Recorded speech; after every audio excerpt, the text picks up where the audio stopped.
Innal hamdalillah nahmaduhu wa nasta'inuhu wa nastaghfiruh wa na'udzu billahi min shururi anfusina wa min sayyiati a'malina may yahdihillahu fala mudilla lahu wa may yudlilhu fala hadiyalah asyhadu an la ilaha illallah wahdahu la syarika lah wa asyhadu anna muhammadan abduhu wa rasuluhu la nabiyya wa la rasula ba'dah subhanaka la ilma lana illa ma 'allamtana innaka antal alimul hakim. Allahumma la sahla illa ma ja'altahu sahla wa anta ja'alil huzna idza syi'ta sahla. Rabbi shrah li sadri wa yassir li amri wahlul 'uqdatam min lisani yafqahu qawli. Amma ba'd. Kaum muslimin, bapak-bapak dan para ikhwah sidang jamaah salat maghrib yang insyaallah dirahmati dan dimuliakan oleh Allah. Pertama-tama kita memanjatkan puji dan syukur kehadirat Allah Subhanahu wa taala yang pada malam hari ini memberikan kita kesempatan dan nikmat iman sehingga kita tergerak untuk bisa menghadiri majelis ilmu seperti ini, yang dimana kita tahu ya majelis-majelis ilmu seperti inilah sebab yang mendatangkan ketenangan hati. Ya, sebagaimana sabda Nabi sallallahu alaihi wasallam, "Majtama'a qaumun fi baitin min buyutillah yatluna kitaballahi wa yatadarasunahu fima bainahum illa nazalat alaihimus sakinah." Tidaklah suatu kaum berkumpul di antara rumah-rumah Allah Subhanahu wa taala, mereka membaca kitab Allah dan senantiasa mempelajarinya, kecuali akan turun kepada mereka ketenangan. Ini yang pertama. Yang kedua, wahaffathumul malaikah. Malaikat-malaikat Allah akan datang menaungi dan merendahkan sayapnya sebagai bentuk hormat kepada mereka.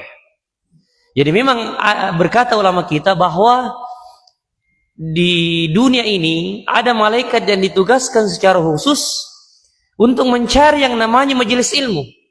Itu memang tugasnya.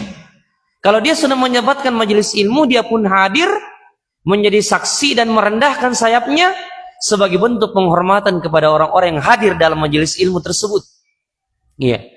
Kemudian Nabi mengatakan wa ghasyiyatuhumur rahmah, dan Allah Subhanahu wa taala akan menurunkan rahmat dan kasih sayangnya kepada mereka. Dan bukankah di antara bentuk rahmat dan kasih sayang ketika Allah misalnya memperbaiki keadaan kita, menyelesaikan masalah kita, memudahkan rezeki kita, itu semua bentuk rahmat. Iya, subhanallah. Iya. Kemudian yang lebih hebatnya lagi, Nabi mengatakan wa dzakarahumullahu fi man indah. Allah Subhanahu wa taala akan menyebut-nyebut namanya di hadapan para malaikatnya. Iya. Maka boleh jadi Bapak-bapak sekalian, para jamaah sekalian, kita ini bukan orang yang terkenal di bumi. Iya, kita bukan artis, bukan pejabat, bukan ya orang-orang yang viral di media sosial. Kita tidak dikenal siapa-siapa, tapi boleh jadi penduduk langit lah yang mengenal kita. Ya, kitalah orang-orang yang terkenal di kalangan para malaikat. Kenapa? Karena Allah Subhanahu wa taala menyebut-nyebut nama orang-orang dan membangga-banggakannya ketika hadir dalam majelis ilmu tersebut. Ya, bahkan ulama kita mengatakan meskipun seseorang itu hadir dan tidak memahami apa yang dijelaskan dalam majelis ilmu itu, cukuplah keutamaan duduk di majelis ilmu itu dia dapatkan meskipun tidak mendapatkan apa yang dia pahami dari ilmu tersebut. Makanya ketika ada yang pernah bertanya ya kepada seorang syekh, bagaimana syekh kita duduk di Masjid Nabawi tapi kita misalnya tidak paham apa yang dikatakan oleh syekh karena dia dia berbicara Arab misalnya. Kita sekedar duduk saja, perhatikan. Maka syekh mengatakan cukuplah dia mendapatkan pahala duduk di majelis ilmu meskipun tidak paham apa-apa. Ya. Bagaimana lagi kalau kita paham dan menyerap ilmu yang disampaikan oleh para guru kita? Itu berkali-kali lipat lagi kebaikan dan keberkahannya. Ya, subhanallah. Ya, dan salam dan salawat tak lupa kita kirimkan kepada Nabi kita Muhammad SAW sebagai qudwah dan teladan kita semua. Dan semoga Allah Subhanahu wa taala mengumpulkan kita bersama beliau di dalam surga Allah Subhanahu wa taala yang penuh dengan kenikmatan. Ya. Salam dari Ustadz kita, Ustadz Harman Tajang hafizahullah. Beliau ya sebenarnya sudah bersiap dan menyanggupi untuk mengisi talent kita malam hari ini, tapi 1 jam kurang lebih setelah tersebarnya pamflet, ya tiba-tiba beliau harus diperhadapkan dengan urusan musyawarah di markas beliau, markas Imam Malik, yang beliau harus hadiri. Maka ya qadarullah, ya beliau ikhwah ya, yang manajemen beliau tadi menelpon kami untuk bisa menggantikan beliau sebagai amanah dari beliau. Dan mudah-mudahan ya ini tidak mengurangi semangat kita ya para jamaah sekalian. Dan kita tentunya sama-sama berharap ya kita menyerap ilmu dari Ustadz kita, tapi ya mudah-mudahan siapa saja menyampaikan ilmu kepada kita, ya di antara bentuk kerendahan hati kita adalah menerima dan mendengarkan siapapun yang membawa kebenaran itu, selama itu adalah kebenaran. Iya. Taib, karena pembahasan Ustadz kita di sini ya kami lihat adalah berjudul Nidaatul Rahman, seruan Allah kepada orang-orang yang beriman. Ayat-ayat yang menyeru orang-orang beriman di dalam Al-Quran, semua ayat-ayat yang diawali dengan ya ayyuhalladzina amanu ya. Ya, maka insya Allah kami juga berusaha mengangkat ayat-ayat yang berisi tentang panggilan Allah itu, panggilan iman kepada kita semua, ya, karena memang ada kurang lebih 90 ayat ya di dalam Al-Quran, kurang lebih yang menyebutkan dan diawali dengan panggilan kepada orang-orang beriman. Ya, kurang lebih 90 ayat. Ya, maka kita mencoba pada malam hari ini, ya kami pun mencoba mengangkat ayat-ayat itu. Dan kebetulan beberapa hari ini ya kami juga mendapatkan amanah di Kesra mengisi pelatihan mubalik bersama beberapa mubalik dan para dai di Makassar ini. Kebetulan kami diamanahkan materi tentang akhlak dan karakter dai, ya. Dan itu kami ambil dan kami terinspirasi dari Quran surah Al-Hujurat. Ya, maka ini juga yang akan kita angkat pada malam hari ini, karena memang surah ini ya subhanallah memiliki pelajaran dan inspirasi khusus terutama kepada orang-orang yang beriman. Pertama kita sebutkan mukaddimahnya dulu sebagai bentuk pengantar supaya kita lebih memahami ayat-ayat yang akan kita bahas. Ketika terjadi Fathul Mekah di tahun ke-8 Hijriyah, ya, maka Nabi SAW mendapatkan atau melihat keadaan kaum muslimin yang subhanallah betul-betul sudah meraih puncak kemuliaan dan kemenangannya. Ya. Makanya ketika peristiwa Fathul Mekah itu Nabi SAW membawa masuk 10.000 pasukan dan masuk ke dalam kota Mekah dan menghancurkan sekitar 360 berhala yang ada di sekitar Ka'bah tersebut. Kemudian Nabi masuk di dalam Ka'bah, sholat 2 rakaat. Kemudian setelah itu berkhutbah di hadapan orang-orang Quraisy. Dan orang-orang Quraisy, Ahlul Mekah pada saat itu tidak bisa lagi berkutik. Bahkan pemimpinnya sendiri di antara pemimpin Quraisy, Abu Sufyan, masuk Islam di hari Fathul Mekah tersebut. Ya, mereka tidak bisa lagi berbuat apa-apa setelah 13 tahun mengusir Nabi dari kota Mekah tersebut. Ya, dan sekarang disinilah Allah Subhanahu Wa Taala menampakkan janji itu kepada Nabi Sallallahu Alaihi Wasallam, di mana di tahun itulah 1 tahun setelah peristiwa Fathul Mekah itu, disitulah juga turun surat terakhir dari Al-Quran, surah An-Nasr, di mana Allah Subhanahu Wa Taala berfirman, Idza jaa nasrullahi wal fath, ketika datang pertolongan Allah dan kemenangan, wa ra'aitan nasa yadkhuluna fi dinillahi afwaja, dan engkau melihat manusia berbondong-bondong masuk ke dalam agama Allah Subhanahu wa taala. Itu terjadi di tahun ke-9 Hijriah pasca peristiwa Fathul Mekah. Ya. Semua jazirah Arab bahkan mengirim utusan-utusannya, perwakilan-perwakilannya untuk mengumumkan keislaman mereka di hadapan Nabi Sallallahu Alaihi Wasallam. Makanya makna dari kata afwaja artinya jama'atin jamaat, berkelompok-kelompok, bukan hanya 1 sampai 10 orang, tidak, tapi dalam jumlah yang banyak. Dan di semua sisi jazirah Arabia pada saat itu, bukan hanya daerah Hijaz, Makkah dan Madinah, bahkan di luar kota Makkah, Madinah, mungkin daerah Yaman, daerah yang mengelilingi jazirah Arab, mengirim utusan-utusannya untuk mengumumkan keislamannya di hadapan Nabi Shallallahu Alaihi Wasallam. Kabar gembira yang luar biasa. Iya. Maka di tahun ke-9 Hijriah itu, pasca peristiwa Fathul Mekah, disinilah juga diturunkan surah Al-Hujurat. Ya. Dan tahun itu dinamakan dalam sejarah sebagai Amul Wufud, tahun para utusan.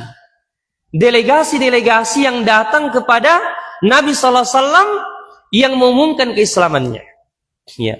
Dan di sini para jamaah sekalian, kita bisa bayangkan ketika Nabi 10 tahun di Madinah membangun masyarakat Islam, kemudian masyarakat yang sudah terbina, terdidik, ya, kemudian ditarbiyah oleh Nabi Sallallahu Alaihi Wasallam 10 tahun, bayangkan di Madinah, tiba-tiba dimasuki oleh komunitas, kelompok dan orang-orang yang baru. Ya, bisa kita bayangkan, ini masyarakat Islam yang sudah dibina 10 tahun bersama Nabi, tiba-tiba dimasuki orang baru. Bagaimana kira-kira pendapat kita? Misalnya di kompleks kita ini, ya, kompleks Hartako, masya Allah sudah terbina dengan baik keislamannya, sudah bagus hubungannya dengan Al-Quran, interaksinya dengan Al-Quran, sudah jauh pemahaman Islamnya. Tiba-tiba masuk orang-orang baru yang mereka Islam tapi belum memahami Islam itu secara utuh. Ya, maka konsekuensi dan risiko yang dihadapi adalah adanya mungkin pelanggaran-pelanggaran dan penampakan-penampakan yang tidak semestinya. Itulah yang terjadi ketika masyarakat Islam yang sudah dibangun oleh Nabi Sallallahu Alaihi Wasallam itu dimasuki oleh orang-orang baru yang mereka sudah masuk Islam, mereka sudah bertauhid, imannya sudah bagus, tapi ternyata masih ada rawasibul jahiliyah, sisa-sisa jahiliyah pada diri mereka. Ya. Dan diantara bentuk sisa-sisa jahiliyah yang ada pada diri mereka adalah seperti misalnya at-tanabuz bil alqab, memanggil dengan gelar-gelar yang buruk misalnya. Ada juga at-tafakhur bil ansab, berbangga-bangga dengan nasab dan kelompoknya. Itu yang nampak. Bahkan di antara orang-orang baru itu ada orang-orang Arab Badui yang kurang sopan ketika berinteraksi dengan Nabi Sallallahu Alaihi Wasallam. Makanya di antara ayat dalam surah Al-Hujurat itu Allah katakan, innalladzina yunadunaka min wara'il hujurati aktsaruhum la yaqilun.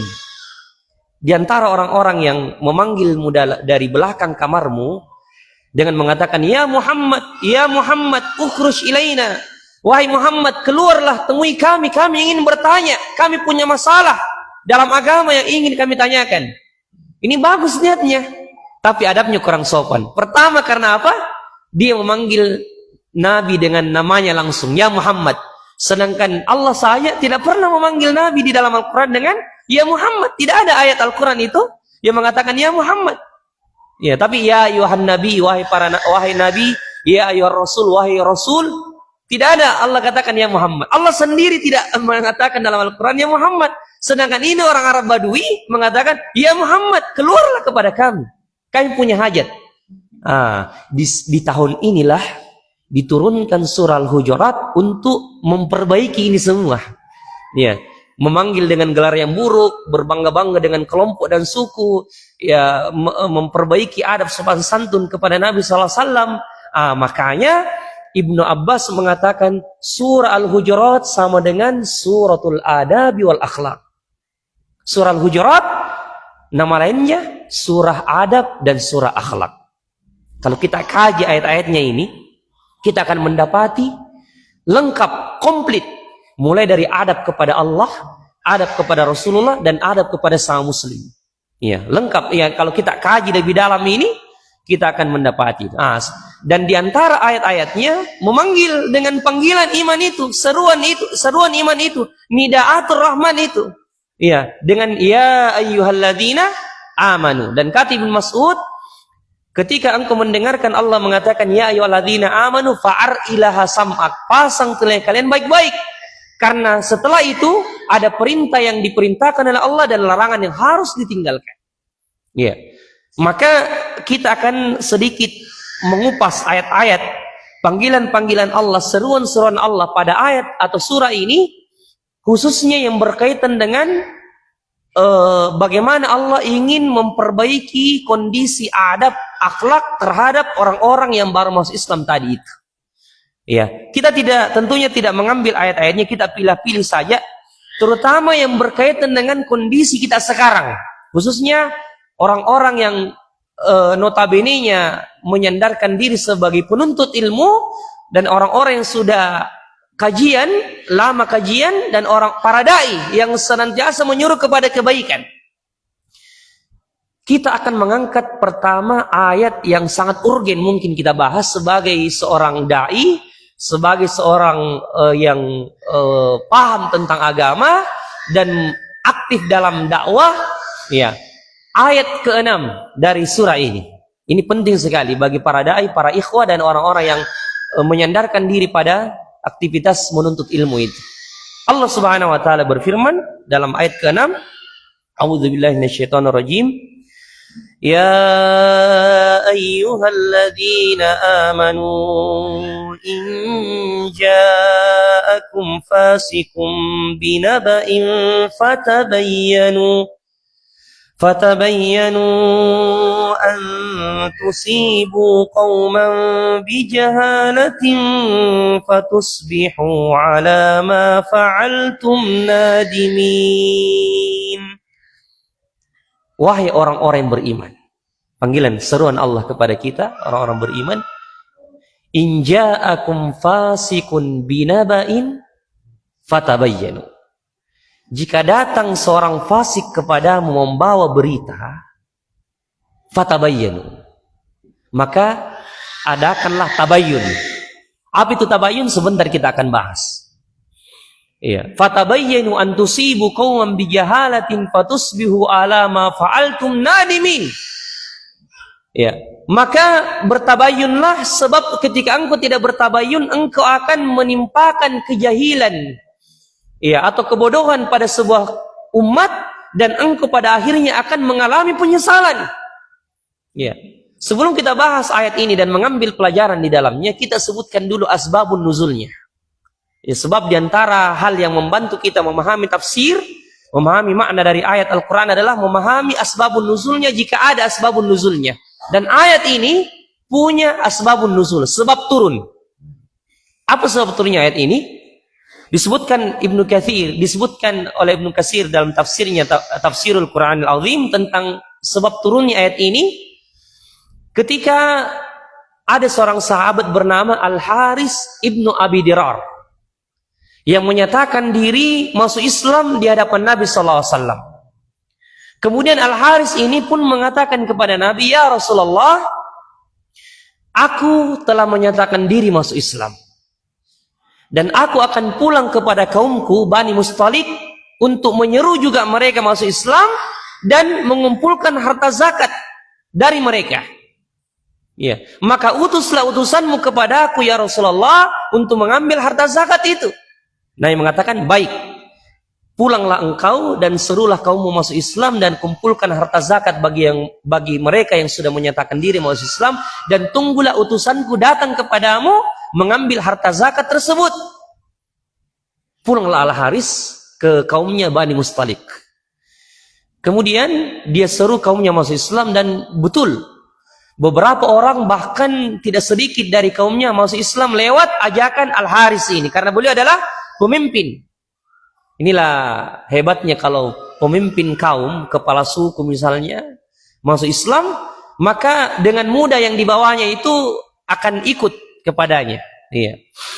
Maka Nabi SAW juga diantara metode dakwah beliau mengirim surat kepada raja-raja kan, diantara kisah sirah nabawiyah itu, agar kemudian Islam semakin cepat diterima kalau diterima oleh raja yang dibawanya akan lebih mudah lagi masuk Islam.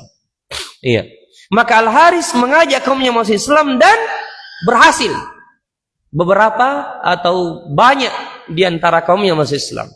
Setelah itu beliau pun mengumpulkan harta zakat dari mereka, dan setelah terkumpul, beliau akhirnya menunggu utusan dari Rasulullah yang mengambil harta zakat tersebut. Tapi ditunggu beberapa hari, tidak datang juga.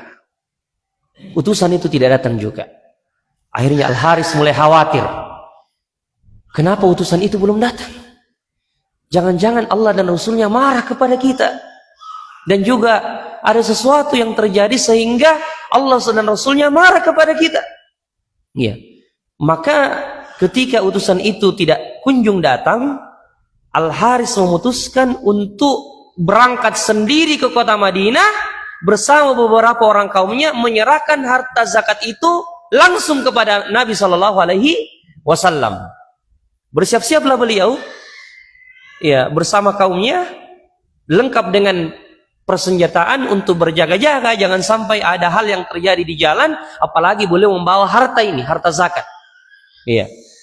Bersamaan dengan itu, barulah Rasulullah SAW mengutus seorang sahabat, seorang utusannya yang bernama Al-Walid bin Uqbah. Al-Walid bin Uqbah untuk datang ke Bani Mustalik mengambil harta zakat tersebut. Namun ketika Al-Walid ini berangkat, di tengah jalan, ketika beliau sudah di tengah jalan menuju kepada Bani Mustalik, tiba-tiba beliau merasa khawatir, ya, merasa takut dan berhenti di tengah jalan.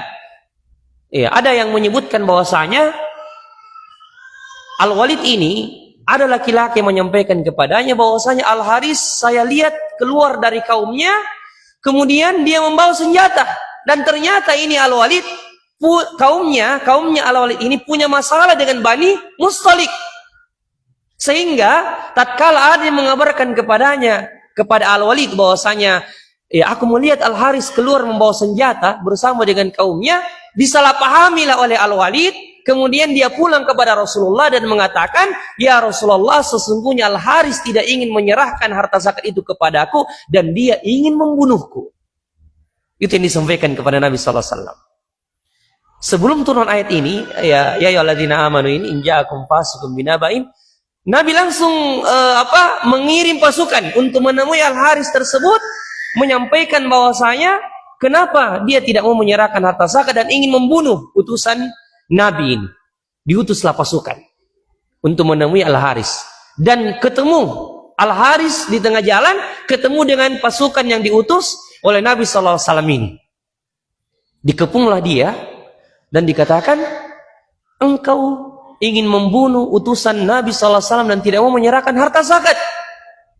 Al-Haris mengatakan, demi Allah yang jiwaku berada di tangannya, saya sekarang ini justru keluar menuju ke Madinah menyerahkan harta zakat itu karena sampai sekarang aku tidak pernah bertemu dengan utusan itu, bahkan aku tidak pernah melihat batang hidungnya. Itu kata Al-Haris. Iya. Maka berangkatlah Al-Haris dikawal dengan pasukan ini menemui langsung Rasulullah SAW, dan Rasulullah juga langsung mengatakan kepada Al-Haris, wahai Al-Haris, betul engkau tidak mau membayar harta zakat dan ingin membunuh utusanku?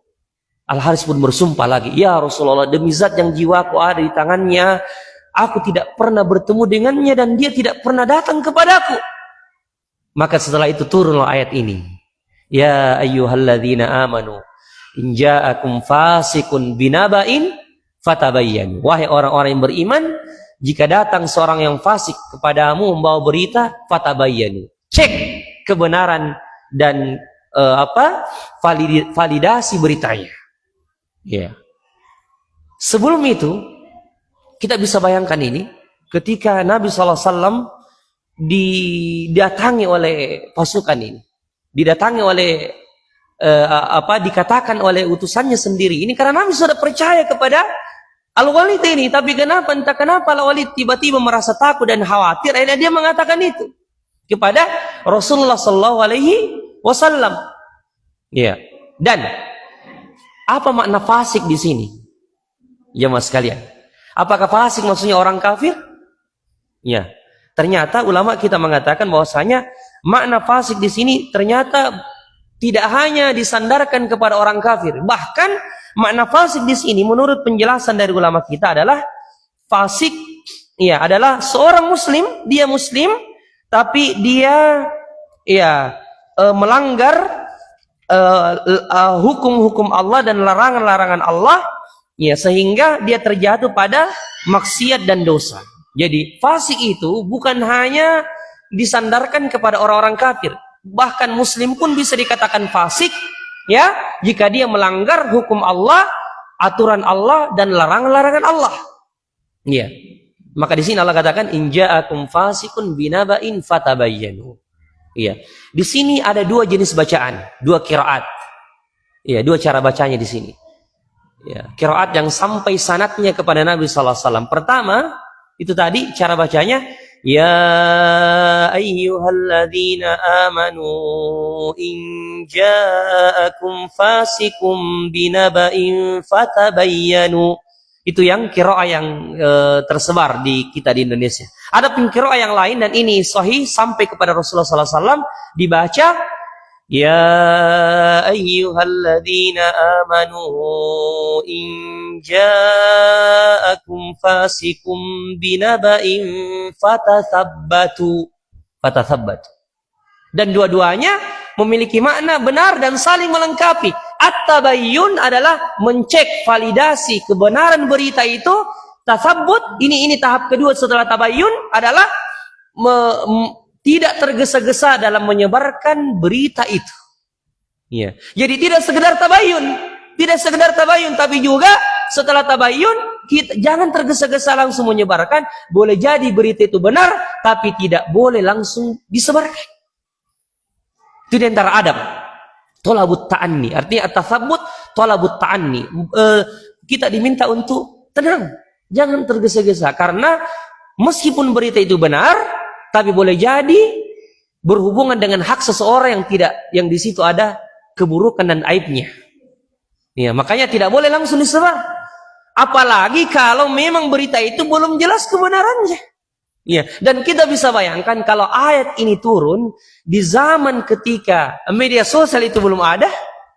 Ya, berita bahkan dikirim lewat pasukan dari pos ke pos, dari orang ke orang, ya atau dari penunggang kuda ke penunggang kuda yang lain. Turun ayat itu melarang memerintahkan untuk tabayyun. Bagaimana lagi di zaman sekarang yang berita itu tersebar bermain detik, menit. Ya, dan lisan ketika dia diam tidak berbicara, tapi ini yang mewakili. Tangan lewat HP, tombol enter, satu kali klik, bahkan tersebar ke belahan bumi yang lain.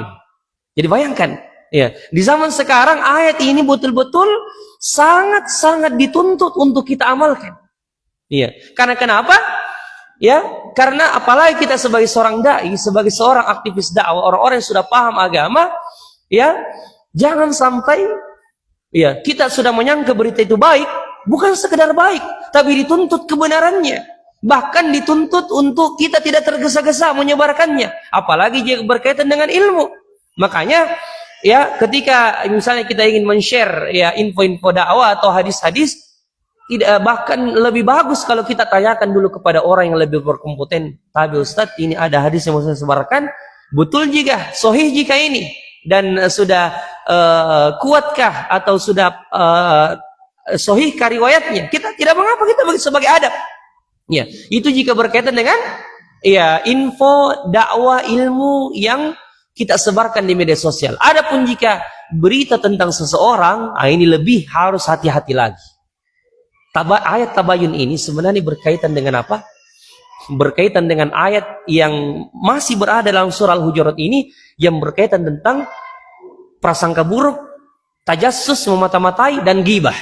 Itu sangat erat kaitannya. Ya, karena orang kadang tidak bertabayyun terhadap berita yang disebarkan mengenai seseorang, Apalagi jika orang itu, ya, orang itu adalah orang yang memiliki hubungan buruk dengannya. Dia memang sentimen dengan orang itu. Maka ketika ada dendam, ketika ada rasa tidak suka, rasa sakit hati kepada orang-orang tertentu, ya, jangan ditanya.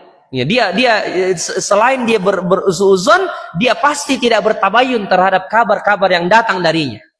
Ya, jangankan bergibah, pasti dia, ya, kalau dia sudah datang berita-berita yang mungkin belum jelas kebenarannya, tapi ada keburukan untuk menjatuhkan orang itu, lawannya itu, pasti dia langsung sebarkan.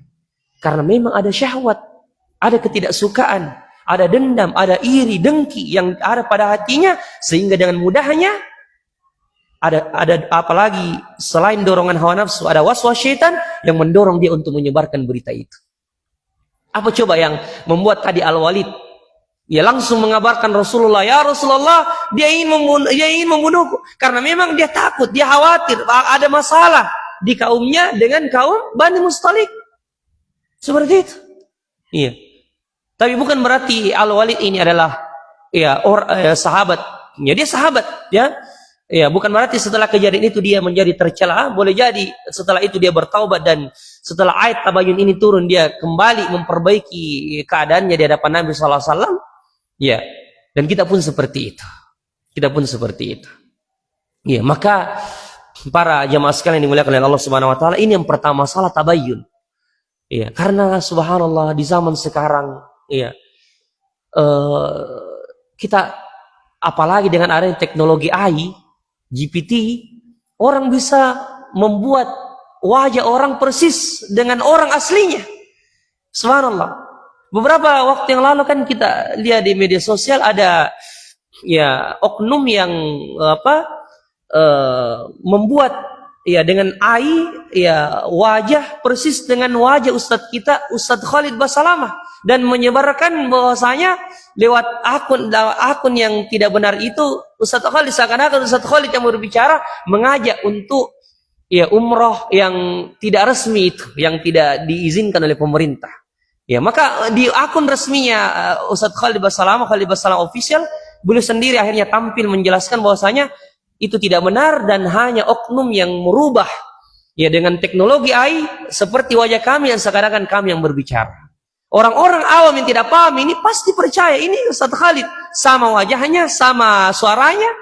Ya, maka di zaman ini, ya, yang subhanallah teknologi sangat-sangat mampu untuk menyamakan orang menyamakan sesuatu dengan aslinya, berarti kita lebih dituntut lagi untuk bertabayun.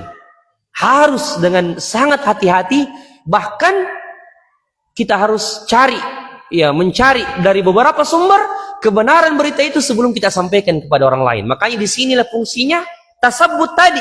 Setelah tabayun, setelah benar, jangan langsung disebarkan. Ya, tapi tasabbut dulu. Tenang, jangan tergesa-gesa, bahkan kalau perlu diamkan dulu berita itu untuk kita lebih berhati-hati dan lebih selamat bagi hak sebagai kaum muslimin.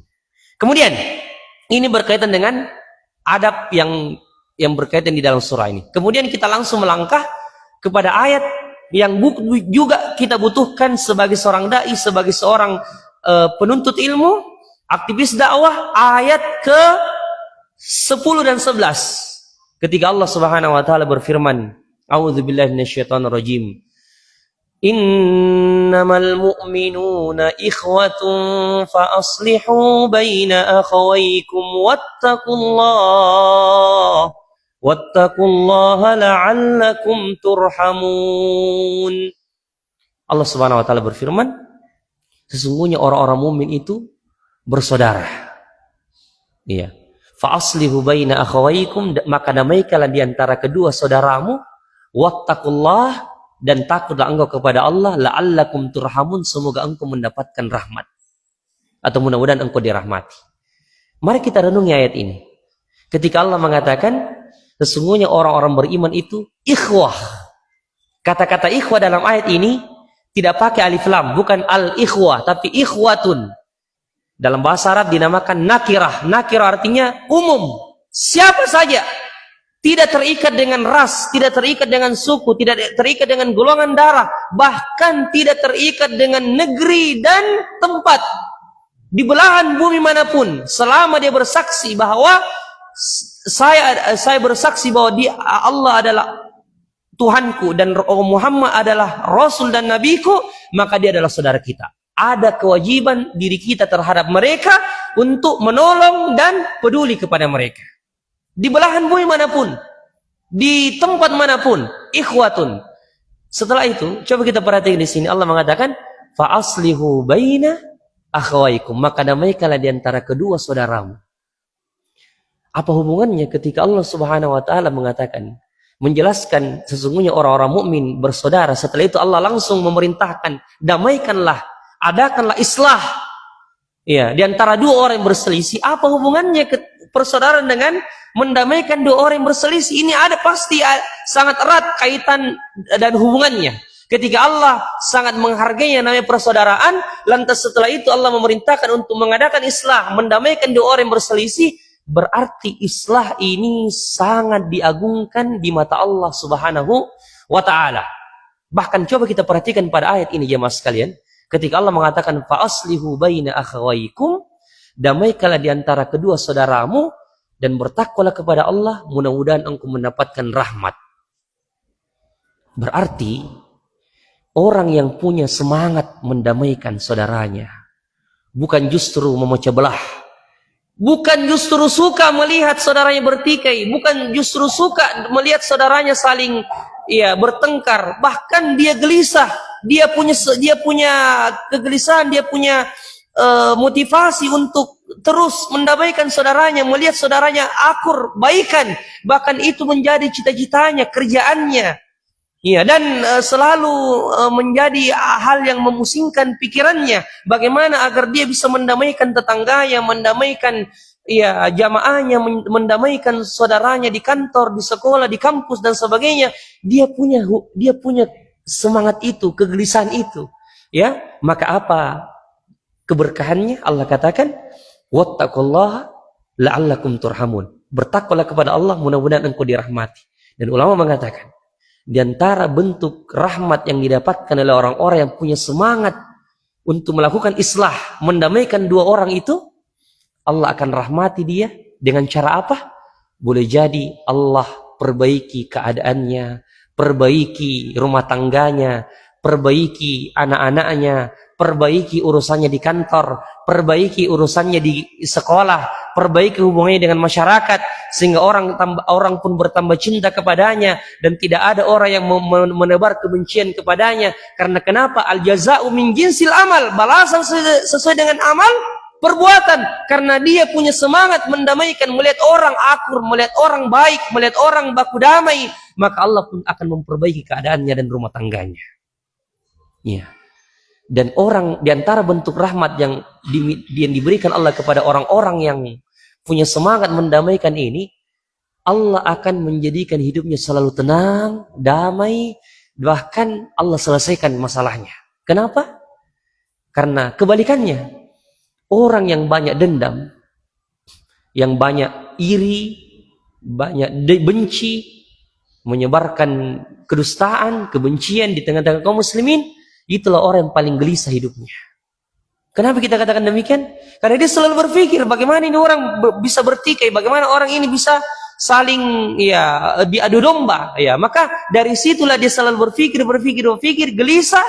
Ya, maka dialah orang yang tidak tenang hidupnya dan orang yang akan mendapatkan keburukan dan laknat dari Allah Subhanahu wa taala. Ya.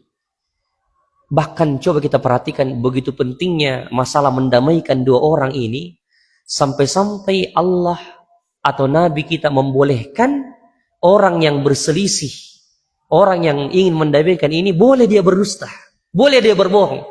Misalnya si A datang kepada B dan C ini lagi baku bombe bertengkar, maka si A datang kepada si B, dia mengatakan kepada si B, sebenarnya si C itu sudah bilang sama saya, mau sekali atur damai, mau sekali datangi ki bahkan ajak bicara, bahkan dia menyesal dengan perbuatannya kepada kita. Ya, maka dia mau didatangi sebenarnya supaya dia bisa saling kita bisa saling baku damai. Padahal si C tidak pernah bilang begitu. Tidak pernah bilang begitu. Maka setelah dia datangi si B, ini si A ini datang lagi si C. Dia mengatakan sebenarnya si B, dia bilang sama saya bahwasanya ya sudah lama saya gelisah ini memikirkan si C. Saya ya ada gelisah tidak pernah tidur karena memikirkan bagaimana sih bisa damai. Saya menyesali perbuatanku. Maka datangi, coba kita salami dia, coba kita ya atur damai dan coba ya ajak dia berbicara karena dia menyesali perbuatannya itu. Ya, padahal si B tidak pernah mengatakan itu. Maka bertemulah si B dan si C, ya, dan saling menyapa, saling memberikan salam, akhirnya terjadilah islah itu. Maka boleh berdusta ya dalam keadaan seperti ini. Ya. Termasuk misalnya berdusta yang dibolehkan ketika dalam hubungan rumah tangga. Ya, istri kita masakan kita sesuatu misalnya, masakan terlalu asin. Ya, tapi kita bilang, Masya Allah, sudah pas rasanya. Ya, sudah bagus nih. Ya, sudah bahkan tidak pernah saya coba makanan seenak ini.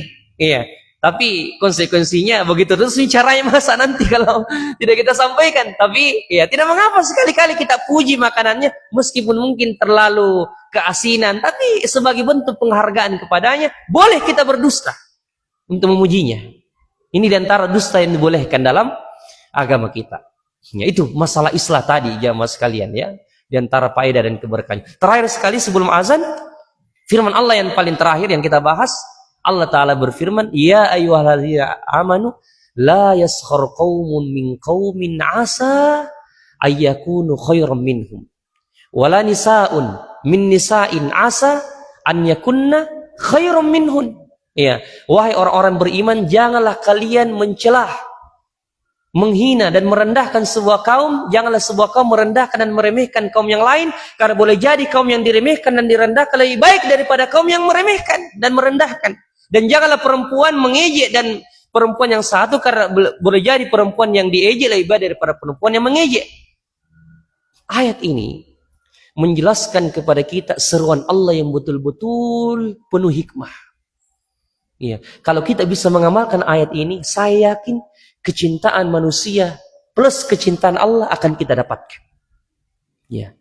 Kenapa coba? Apa sebab kira-kira fenomena-fenomena saling mencela, saling meremehkan, saling merendahkan itu ada di tengah-tengah kita, bahkan di tengah-tengah penuntut ilmu agama? Apa yang kira-kira yang menyebabkan itu muncul? Menyebabkan itu ada. Kenapa? Salah satu sebabnya karena antara satu kelompok, antara satu orang dengan orang yang lain, kelompok yang satu dan kelompok yang lain merasa dirinya lebih di atas orang lain, merasa dirinya sudah berada pada kebenaran, merasa ada kelebihan, merasa ada kekuatan, merasa dirinya lebih banyak, jumlah pengikutnya lebih banyak, jumlah orangnya lebih berkualitas. Itulah yang menyebabkan mereka ketika merasa punya kelebihan, makanya jatuhlah dia pada meremehkan. Ya, makanya ketika orang diberikan kelebihan harta, bahkan diberikan kelebihan ilmu, bahkan diberikan kelebihan kedudukan, ada peluang baginya untuk apa? Meremehkan dan merendahkan. Kenapa? Karena dia punya kelebihan. Dia lihat sisinya itu, sisi kelebihannya itu. Ketika dia melihat diri yang di atas, Allah katakan, Kalla innal insana la yatagha ar-ra'ahu istaghna. Sesungguhnya manusia itu betul-betul melampaui batas tatkala dia merasa dirinya serba cukup. Bahkan tidak, karena dia merasa dirinya serba cukup, dia tidak butuh lagi kepada Allah. Alhamdulillah. Makanya kita ini sebenarnya harus merasa diri kita tidak ada apa-apanya. Apapun yang kita miliki dari harta, ilmu, dan sejauh manapun ilmu kita, kedudukan kita, tetap kita tidak ada apa-apanya. Bahkan kita harus, ketika ada peluang untuk berbangga dengan keadaan kita, kondisi kita, lihat, intiplah aib dan kekurangan kita. Ya, karena siapa sih kita? Ketika kita dipuji, ketika kita dimuliakan, Orang tidak tahu apa yang ada dalam diri kita sebenarnya. Mereka tidak tahu bagaimana kondisi kita di rumah. Mereka tidak tahu bagaimana kondisi kita ketika kita sendirian. Orang cuma lihat casing kita saja. Tapi dia tidak tahu apa sebenarnya diri kita. Yang sebenarnya kita punya banyak aib dan dosa. Makanya para salaf mengatakan, jika engkau melihat orang-orang memujimu, memuliakanmu, ketahuilah itu bentuk Allah menutupi kesalahan-kesalahanmu. Bentuk kelembutan Allah menutupi kesalahan-kesalahanmu. Karena andaikan Allah bongkar aibmu, Allah bongkar kesalahanmu, tidak ada orang yang mau mendekat kepadamu. Tidak ada yang mau mendekat. Iya. Makanya Imam Hasan Al-Basri ketika memberikan tips untuk tawaduk, merendah di hadapan manusia, Imam Hasan Al-Basri pernah mengatakan, kalau aku keluar dari rumahku dan aku mendapati orang-orang yang lebih tua lewat di hadapanku, aku akan mengatakan orang tua itu lebih baik daripada saya. Kenapa? Karena orang tua itu yang duluan terlahir ke dunia, maka dia lebih banyak kebaikan-kebaikan yang sudah dia kerjakan. Itu kata Hasan Basri. Dan ketika aku melihat ada orang yang lebih muda lewat di hadapanku, aku juga katakan, anak muda ini lebih baik daripada saya. Kenapa? Karena saya duluan yang terlahir ke dunia, dan saya sudah banyak kerjakan dosa-dosa daripada dia. Maka dia lebih baik daripada saya. Itu kata Hasan Basri, padahal dia seorang imam. Ya, jemaah sekalian yang dimuliakan oleh Allah. Maka Islam mengajarkan kepada kita tawadhu dengan melihat dengan tidak merasa diri kita lebih di atas orang lain. Ya, merasa mau dihormati, dimuliakan dengan kedudukan dan kelebihan harta kita. Saya tutup karena sudah azan, saya tutup dengan kisah yang sangat menarik, dan ini kisah diceritakan oleh Syekh Abdurrahman Al-Aqal, salah satu guru kami di Al-Qasim, gurunya juga Ustaz Harman Tajang. Syekh Abdurrahman Al-Aqal pernah menceritakan sebuah kisah. Dan kisah ini terjadi zaman sekarang. Beliau mengatakan, ada seorang syekh yang saya kenal, dan dia tidak sebutkan namanya. Dan syekh ini dikenal dengan keluasan ilmunya. Pernah suatu ketika, syekh ini diundang ke sebuah acara di instansi yang hadir di dalamnya pejabat-pejabat dan instansi-instansi pemerintahan. Karena begitulah kerajaan Saudi biasa, kalau apalagi kan biasa kita Raja Salman itu mengundang para ulama untuk hadir dalam acara-acara tertentu. Diundanglah syekh ini hadir di sebuah pesta, sebuah acara besar yang hadir instansi-instansi pemerintahan, karena dia dikenal dengan keilmuannya. Pergilah syekh itu bersama anaknya menghadiri acara itu. Ketika masuk di ruangan acara, subhanallah, dia melihat orang-orang pada memuliakannya. Bahkan para pejabat mencium tangannya dan mencium kepalanya. Dia merasa tidak enak dengan sikap orang-orang itu kepadanya. Akhirnya singkat cerita, setelah selesai acara, dia pulang, dia mengendarai mobil pada saat itu. Kemudian dia minta kepada anaknya untuk singgah di sebuah masjid. Kasih singgah saya di masjid. Anaknya pun ingin mengira bahwa ini syekh mungkin ini bapaknya ini mungkin sholat 2 rakaat. Akhirnya singgahlah, dan anaknya menunggu di mobil. Tapi lama-lama anaknya menunggu. Kenapa lama ini ayah saya tidak keluar? Kenapa lama kalau dia sholat? Kenapa lama sekali sholat? Akhirnya dia putuskan turun dari mobil dan mengecek dalam masjid. Ya, syekh ini atau bapaknya ini. Setelah dicek dalam masjid, tidak ada syekh ini, tidak ada bapaknya ini. Mulailah khawatir anaknya ini, dan dia cari-cari di sekitar masjid. Ternyata bapaknya ini, syekh ini, didapati di WC masjid. Di WC. Apa yang dia lakukan? Anaknya sangat heran ketika dia melihat bapaknya ini yang merupakan ulama, merupakan syekh, pergi membersihkan WC-nya masjid, klosetnya masjid. Akhirnya dia mengatakan, wahai bapakku, biar saya yang kerjakan. Kenapa engkau melakukan ini? Tidak pantas. Engkau ini seorang alim, seorang ulama. Kenapa engkau melakukan ini? Ayahnya mengatakan, biarkan saya lakukan. Saya tadi ketika di acara itu merasa jiwa saya dibesar-besarkan. Maka saya ingin didik jiwaku untuk merendah dengan mengerjakan tugas ini. Semoga itu mengusir rasa dimulia-muliakanku, rasa tinggi hatiku, karena mungkin aku tadi diserang dengan perasaan tinggi hati, merasa berlebih. Maka biarlah aku kerjakan pekerjaan ini agar aku didik jiwaku untuk merendah. Karena itu bukan pekerjaan orang-orang tinggi ya, orang-orang biasa yang kerjakan itu ya. Iya. Maka Syekh mengatakan, biarkan wahai anakku agar jiwaku aku didik untuk tidak ya dimanja-manjakan dan tidak dibiasa-biasakan dengan dimuliakan seperti dihormati. Maka ini pelajaran bagi kita semua agar kemudian selalu merendah. Bagaimanapun kedudukan kita, bagaimanapun tingginya, banyaknya harta, tingginya ilmu, tingginya kedudukan, tapi kita tetap fakir di depan Allah Subhanahu wa Ta'ala. Lebih dan kurangnya mohon dimaafkan. Mudah-mudahan ada manfaat. Ya, dan semoga apa yang kita sampaikan bermanfaat bagi diri kalian pribadi dan kepada jamaah sekalian. Ya, dan sekali lagi ya, mohon maaf atas ketidakhadiran Ustaz kita. Mudah-mudahan pekan depan kita berharap Ustaz kita bisa mengisi kembali. Barakallahu fikum. Subhanakallahumma rabbana bihamdik, asyhadu an la ilaha illa anta, astaghfiruka wa atubu ilaik. Akhiru da'wana alhamdulillahirabbil alamin. Assalamualaikum warahmatullahi wabarakatuh.